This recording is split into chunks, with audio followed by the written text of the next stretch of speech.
Hey, good evening. It's Patrick Straussball again.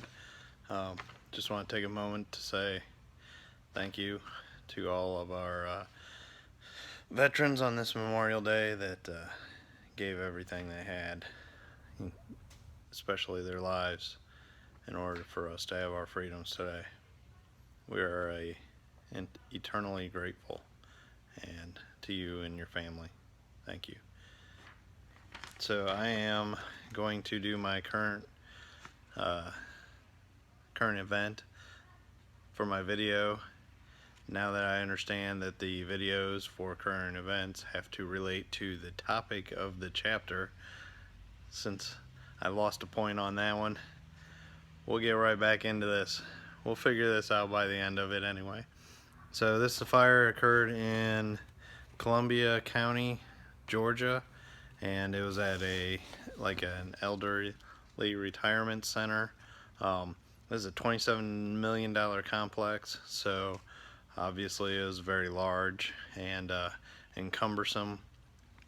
The plaintiff's mother was a 91-year-old resident that was on the third floor and could not evacuate, didn't understand the severity of the situation.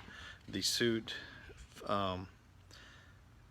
encompasses or is filed against the fire department, specifically the inspector, battalion chief, and some other officers for not failing to not do the proper search and procedures, shutting off the sprinkler early, and a couple other things as far as like certificate of occupancies and things like that. So, a whole lot of things. I think, some, like always, just trying to blame everything, and then, eventually something will wash out and they'll get something. So, just my opinion, but we've seen it before and we know how those go. So for everything that is right, there's always those. So the fire happened. It sounded like some of the management had shelter in place rules, things like that, and that's why they're involved.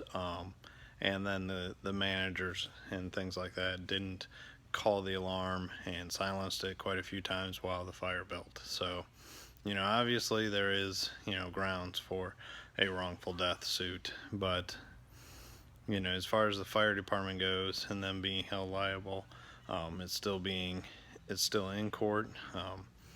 Obviously it's a current event, so this is relevant to our fire department because we do have several nursing homes, and we have some that are fully staffed, some that are independent living, and and we're getting more, and they're getting bigger, and they're all wood frame construction, so they're going to burn relatively easy.